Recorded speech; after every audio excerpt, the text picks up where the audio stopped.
Good morning, dear students. Today we are going to discuss about the structure and function of immunoglobulins. Immunoglobulins are divided into 5 main classes. Immunoglobulins are divided into 5 main classes. These 5 types of immunoglobulins are present in the human serum. These 5 types of immunoglobulins are present in the human serum. What are those 5 types? IgG, IgA, IgM, IgD, IgE. Based on the heavy chains present in these immunoglobulins, these are divided into 5 types. So the gamma heavy chain is present in the IgG, alpha heavy chain is present in the IgA, mu heavy chain is present in the IgM, and delta heavy chain is present in the IgD, and epsilon heavy chain is present in the IgE. So today we are going to see in detail about these types of immunoglobulins. So first one is IgG. This is the main serum immunoglobulin. It comprises of 80% of the total immunoglobulins. If we see the total immunoglobulins, 80% of the immunoglobulins are of IgG type. Okay, and this IgG is present in 8 to 16 mg per ml in concentration in serum. This is secreted into the intestinal lumen and it is divided into 4 subclasses. This IgG is again divided into 4 subclasses, that is Ig1, Ig2, Ig3 and Ig4. Ig1 is of 65%, Ig2 is of 23%, Ig3 is of 8% and Ig4 is of 4%. If we see, this is the only immunoglobulin that transports from mother to the newborn. No other immunoglobulin will be transported from mother to newborn, but the remaining immunoglobulins are developed in the fetus. So this was not developed in the fetus, it comes from mother to the newborn through placenta. So this is known to cause natural passive immunity. So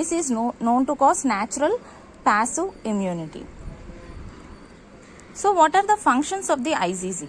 This IgG binds to the microorganisms and causes phagocytosis.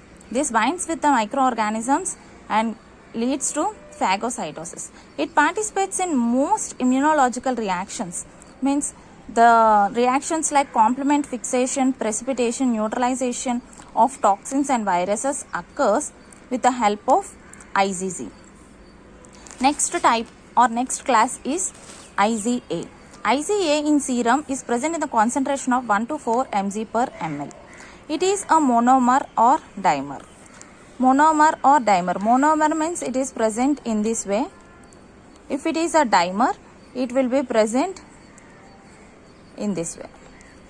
Okay, 1 and 2. 2 IgA molecules are present, so it is said to be a monomer or dimer. If it is present as a dimer, it looks in the shape of J.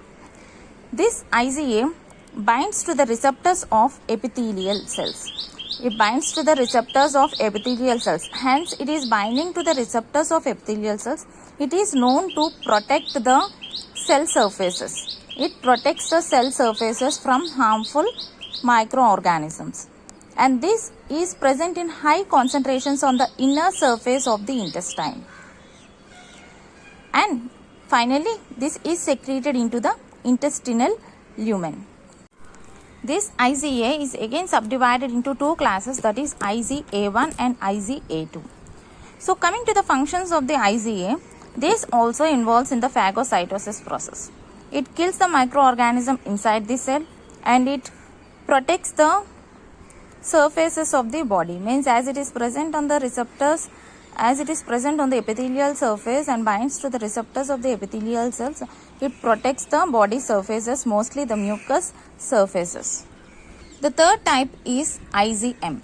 This is a pentamer, means it has 5 molecules of antibodies, means it is present in such a way that as like a circle it will be present.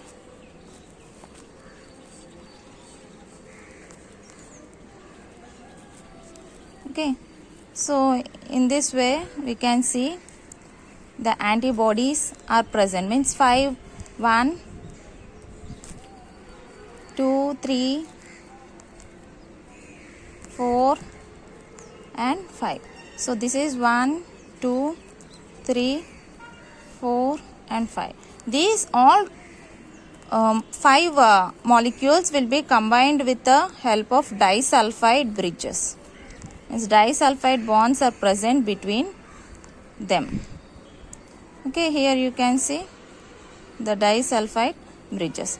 Along with this disulfide bridges, it also has a single copy of polypeptide here, which is called as J chain, and this is also linked with this peptides with the help of disulfide bonds. Okay, there are 2 subclasses of this IgM, that is IgM1 and IgM2. Here these are the immunoglobulins or antibodies which are first produced when antigen enters into the body. When antigen enters into the body, the IgM is the first immunoglobulin produced in the body. So what are the functions of IgM? This shows very high avidity, means it shows very high avidity and binds with the microorganisms. Means it has a high avidity, means it will be having high binding capacity with the microorganisms.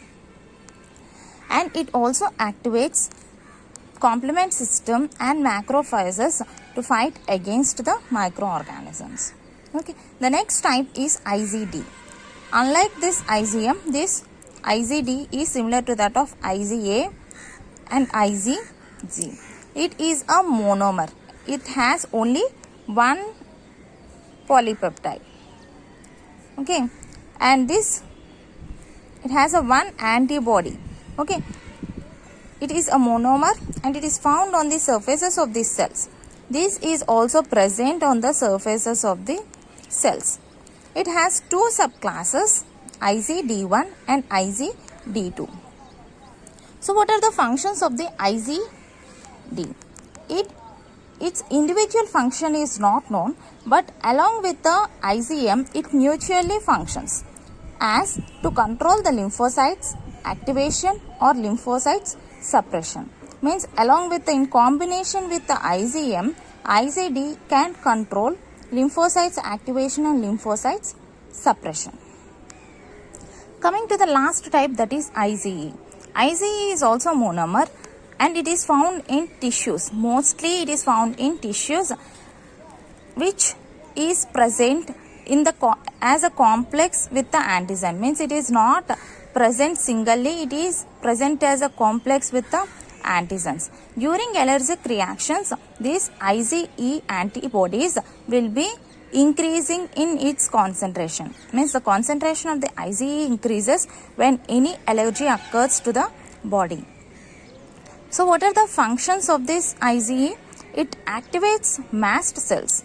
It activates mast cells when any allergic reactions takes place and releases a chemical called histamine. Okay, and releases histamine during allergic reactions. And it also mediates hypersensitivity and it provides defense against parasitic infections. Means actual function of this IgE is not known, but it is thought that it is known to cause defense against parasitic infections. But here we can observe the IgD and IgE functions are not clearly known, but these are the thought functions. This is about the classes of immunoglobulins.